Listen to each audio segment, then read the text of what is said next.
Good evening, and welcome to the Mosquito Fire Information Community Meeting for Saturday, September 10th. My name is Nathan Judy, Information Officer for California Interagency Incident Command Team 5. I will be your facilitator for tonight's meeting. This evening, you will hear from members of the Unified Command Team. After the formal briefing, we will address questions submitted earlier by email, and one submitted in the chat we will try to get to in the chat or after the meeting. To kick it off this evening, we are bringing out Operations Section Chief for California Team 5, Ernie Villa.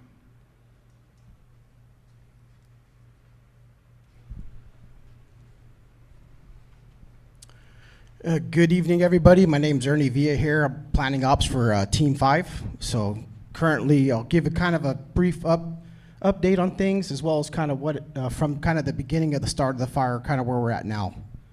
So point of origin for the fire started off down here in Oxbow. It's currently under investigation. The start of the fire happened on September 7th. The fire grew pretty rapidly into what it currently is now. The fire is currently, most of the fire's edge is currently pretty active here. All the fire's edge up here along the east side of the community of Roseville remains pretty active. As you kind of continue north around the northern part of the community here, crews are going direct with hand crews, dozers, and engines to pick up the fire's edge direct as much as possible where the terrain will allow them to do so. As they continue north, they're going to take an indirect action there just because of the terrain features. They will have contingency lines that come out to the north here heading northbound that'll connect along Chicken Hawk Road heading northbound. The fire still remains pretty active here on the north end of the fire. We did get some reprieve with some of the weather that we've had, but the fuels conditions are still pretty volatile at this time. As we continue north here, the fire east of Chicken Hawk Road remains very active. Crews are working that edge now, going north to stay out in front of the main fire there, putting in indirect line as they continue north there. As you move further out towards the northeast end of the fire here, the fire still remains fairly active. It's a more remote area of the fire here. We do have crews and resources looking at indirect lines that will be coming across the 13 road down out towards the Mosquito Ridge Road. From there, they're going to continue to work out towards the east here, working their way out indirect out in front of the main fire here. All this fire's edge continues to remain pretty active, and they'll be working out here out in front of the main fire trying to put in indirect line. As you move out here towards the east-southeast end of the fire here, very active fire front. As you come down through the southeast side of the fire, crews are working to come up indirect out of the Swampy Meadows Reservoir, coming up towards the northeast, connecting existing fuel breaks that currently exist in this general area up towards the north to connect it from the crews coming down from the northern end. As you come around the bottom end of the fire here, we have some indirect lines that are proposed coming out of Pilot Creek. As we come out of Pilot Creek, we'll look at trying to come back around the southeast end of the fire back over towards the Wentworth Springs Road, coming up through the network of roads where the fire is currently holding with a direct hand line and dozer line along the south end of the fire here. As the fire got up on approached the Volcano Road, the crews were able to take aggressive action to stop the fire along the Volcano Road. Currently it's holding. They've been able to come out towards the west along the Volcano Road, and they're looking at coming off towards Buckeye Point back into the American River. They're making good progress. They still have quite a fight on their hands, but they're making good progress coming out towards here, and the fire activity will dictate how they continue to move forward.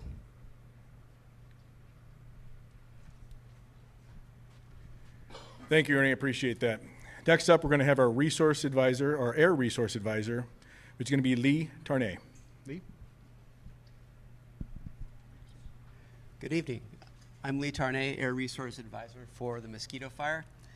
And my job here is sort of like the IMET. We're dispatched to, we come from the Interagency Wildland Fire Air Quality Response Program, and we come to these fires like the incident meteorologists dispatched for a couple weeks to help forecast smoke and help guide you as to where the smoke is going to be and a little bit about how to avoid it. So far during this fire, we've had some pretty crazy large emission numbers for our daily emissions, and most of that smoke, there hasn't been a lot of wind on this fire. In the past week, it's been mostly just driven by the fuel and topography, and a lot of the most intense smoke impacts have been basically in the sort of corridor from below the fire in the foothills and even towards Folsom, and then above the fire all the way over towards Reno and Carson City, and then traveling along the foothills to the north and south. And as we transition this weekend into a pattern where there's a little bit more of a consistent and steadily more steady southwest wind, we're getting more of a pattern where we're getting that wind pushing the smoke up north along the foothills and over towards, as we see this evening, towards Truckee and Tahoe City and Reno. So we're getting a slightly different pattern now, and I have a tool, and we, as Air Resource Advisors, we have a tool that we put out, a one-page outlook to help you guys understand what that pattern and what these different conditions mean for your area and during the day, both today and tomorrow, and that's called the Smoke Outlook. You can find that Smoke Outlook at fire.airnow.org, and any place where there is a smoke outlook, there's a little box drawn and with a little exclamation mark there, and it'll link you right to the smoke outlook. And really the point of that outlook is to give you guys a heads up as to when and where we're going to have heavy smoke so that you can minimize your exposure by avoiding it, either by getting out of that area or filtering or all of the different things you can do to mitigate your exposure and reduce your exposure. Those are outlined in some of the links that are in that outlook at the bottom. The Smoke Ready site, for example, is one of those links at the bottom of that, and you can hit that and find all the things you can do for your particular situation. Thank you. Thank you, Lee. Appreciate that. Next up, we're going to bring up from Placer County Sheriff's Office, Lieutenant John Barnhart. Thank you. As far as evacuations are concerned, we are still holding evacuation orders for Forest Hill proper and the Todd Valley area. We've expanded orders today to zones 21 and 22. So if you have the link or want to refer to it in our social media posts or go to placersheriff.org, you can do so to find the map with the new zones. Zones 23 and 25 have been put under evacuation warning, and that is in case the fire does spread. We want to make sure that everyone is ready. So again, please, we appreciate your patience and endurance through this, and please know that we're working very diligently with fire to make sure that these zones are patrolled. While evacuated, we had numerous deputies from our own agency and from other agencies wide that continue to patrol both day and night to ensure that those areas are secure. Thank you.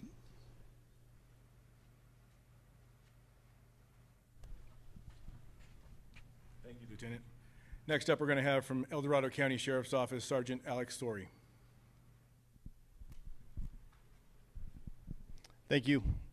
My name is Alexander Sori with the El Dorado County Sheriff's Office, and I'm the Public Information Officer. So to start off, I'll talk a little bit about staffing. We have currently 13 EDSO or El Dorado County Sheriff's Office members dedicated to the fire, and then we have 28 mutual aid, so a total of 41 officers dedicated to the fire. So far, we've made 5 arrests within the evacuation zones. These arrests were people committing crimes in that area. For more information regarding maps or anything that we're going to push out in terms of information, you can refer to our county websites or our social media pages. Also, if you're interested and you haven't done it yet, you can get registered for evacuation warnings, and that is at ready.edso.org. We'll talk about this map I have here. So if you look at this map, you can see that this is a fire area. Now, it's not necessarily exact, but this is a general area. The red zone here is going to be the order, and then the yellow is going to be warnings. So currently right now in the warning zone, we have Cool, Garden Valley, Slate Mountain, Swansboro, and Stumpy Meadows. And then order evacuation locations are Georgetown, Volcanoville, and Quintet. For evacuation shelter information, just to remind you, we have, for the human shelters, we have Cameron Park CSD and then Green Valley Church. And for the animal, we have Diamond Springs Shelter, we have the Murrieta Equestrian Center, and then Flying M Ranch. Thank you.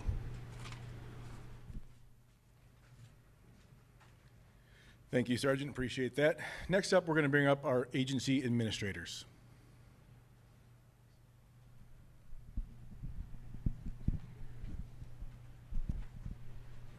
Hey, good evening, folks. Jeff Marcellet from the El Dorado National Forest.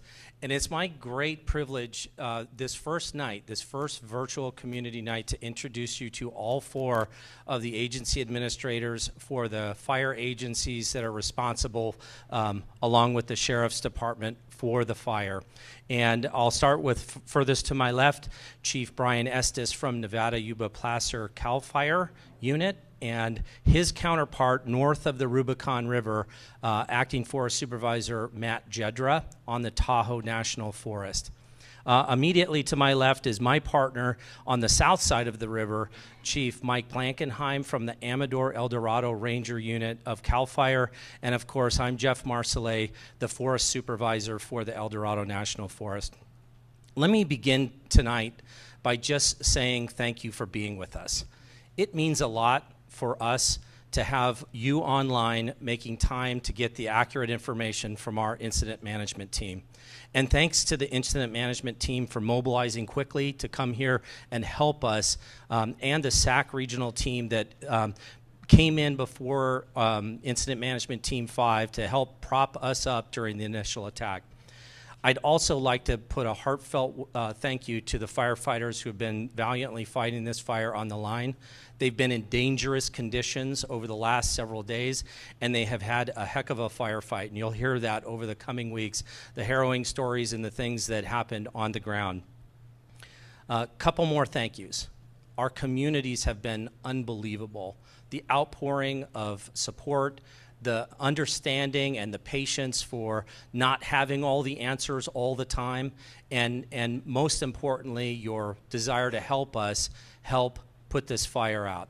It's deeply appreciated, and it means a lot to our firefighters to know that you're behind them. The last thank you is all the cooperators. I can't even begin to name them all.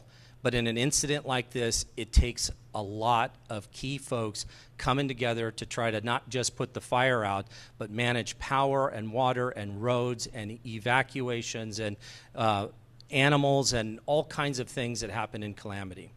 So we were introduced as the agency administrators, and you might wonder, what is an agency administrator and how are they different from, say, an incident commander? In essence, the 4 of us share our responsibility with the incident commanders.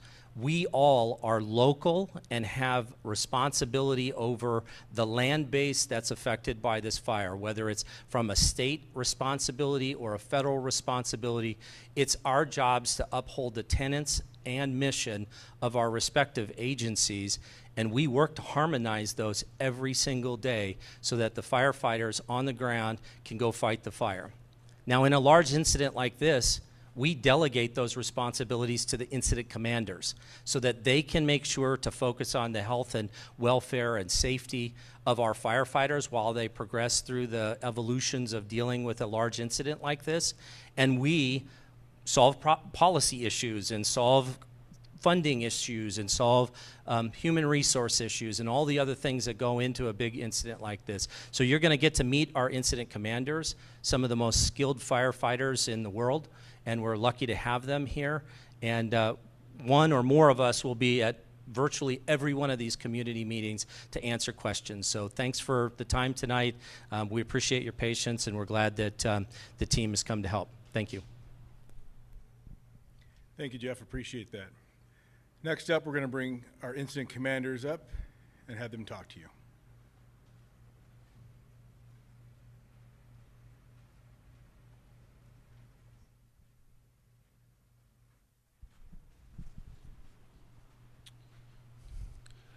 Good evening. My name is Dusty Martin, one of the Unified Incident Commanders. And standing here with me tonight is Rick Young, who's the Incident Commander for California Incident Management Team 5, Josh Barnhart with the Placer County Sheriff's Department, and Jim Hudson with CAL FIRE. This incident is a unified command incident between both agencies, and that means that we stand shoulder to shoulder and walk through this incident together. So a couple of things for you tonight is, so currently our acreage on the fire is 33,754 acres, and we have a total of 1,792 personnel assigned to this fire. This fire started in some extremely rugged and challenging terrain that we've had, and it's in some of the steepest river drainages that we have between two counties. And to add the complexity is we have multiple counties that are separated by the river drainage.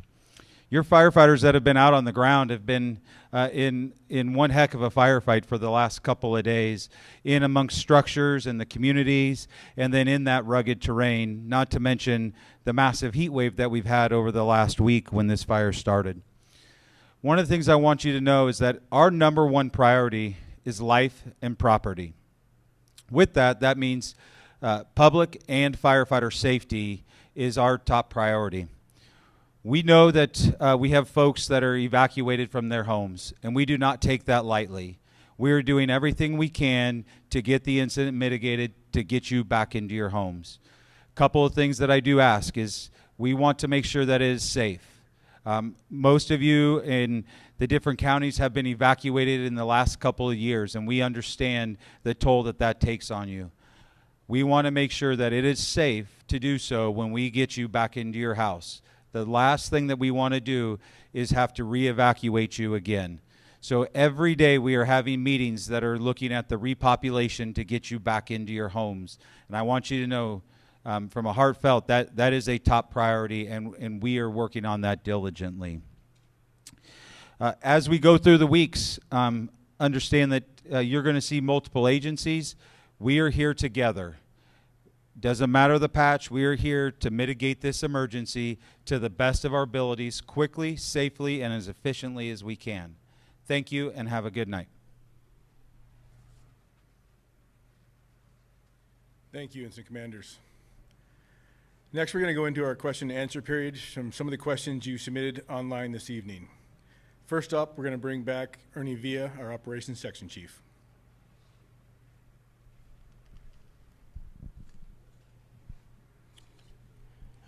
Good evening, everybody. I had a question here. I misspoke earlier. I wanted to make a correction that Forest Hill was the community at risk that I was speaking to earlier. I want to apologize for that. And then Swampy Meadow is the correct terminology for this general area, and I will continue to improve in that area to make sure that I can provide you the best information.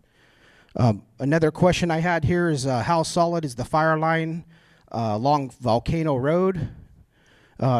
So currently we have a lot of investment down here. You could see the hash marks coming across here is a dozer line along the ridge line. So we've done a lot of investment here. So far, this fire is holding. There is a lot of heat along this line, so the work's not done. Even though the line's in, there's still a lot of work to hold that line and cool that off till we can get it to a point where we can show it contained. So we have a lot of investment down here.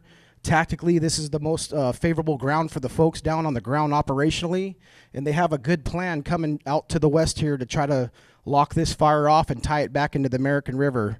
I think like the IC spoke earlier, this ground is very unforgiving. Some of this ground is impenetrable, very challenging ground. We have some of the most talented firefighters out here trying to extinguish this fire for you. We have a lot of investment. This line is pretty solid. Over the next few days, as we can, we'll show containment in here, but there's a lot of work that has to go into making sure that this is extinguished to the to the extent that we could say that we could show it contained. As you continue down here, we have pretty much dozer line direct edge all the way out towards this main portion out here in the Volcano Road. So I think that's pretty solid. Weather, a lot of things can dictate changing that. So we're just going to keep that. We have a lot of folks out here. They'll maintain presence out there until we feel safe that we can show it contained. And then we'll continue to show presence out there until we feel that it's safe to slowly downstaff, which is nowhere in the future. Why are dozer lines so far out from the fire's edge? A lot of times we might have the best plan like we do here on the Volcano Road, but we have to have a contingency plan to fall back on should that line not hold. So we have other lines out here identified further back off. We call them contingency lines. They're places where we could fall back in case the fire does cross the line that we intended to use for stuff that's outside of our control there, like weather and Quintet update. We have a huge investment down here in Quintet. We've got dozer lines on the north side of the community of Quintet. This piece right here has a lot of firefighters in here trying to pick this fire up direct as possible to keep it from continuing south into the community of Quintet. So we have a lot of investment down here. We're still not out of the clear here. We're going to continue to maintain a heavy presence down here until we can show containment and continue to mop up and secure this edge to where it's safe to eventually repopulate that area and allow all of you to return to your residence. That'll be the last question. Turn it back over.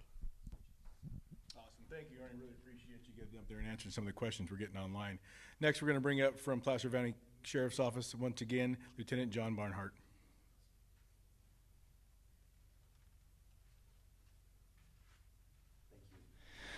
We have 3 questions here. What zone is Applegate? And Applegate has not been designated as a zone yet. You are in the clear. Someone asked the status of Hillcrest Mobile Home Park. And as far as I know, Hillcrest is fine. Everything in there is fine right now. And then when will Forest Hill Road reopen? Good question. It's a matter of, again, security and keeping the zones that we have evacuated clear and safe for the firefighters to continue to do their job. So for the time being, Forest Hill Road will remain closed. Again, if you need anything, please dial 211. That will bring you to the directory. The phone tree will take you right to the Mosquito fire. If you need anything or have further questions, please dial that number. Thank you. Thank you, Lieutenant. Next up, we're going to bring back from El Dorado County Sheriff's Office, Sergeant Alex Sorey. Thank you. I have 3 questions here. The first one will be, will Stumpy Meadows be evacuated soon? That's hard to say, and the answer is I don't know. What we'll do is we work with fire and we remain in contact with them, and if they notify us that we need to evacuate, then that's what we'll do. But until then, I don't have an answer for that question. The next one is approximately when can Georgetown expect to return home? The answer to that is when it's safe. So we continue to evaluate with fire how things are going and what's going on with the fire. And as soon as it's safe, that's when it'll happen. But I don't have a time frame or a date for you.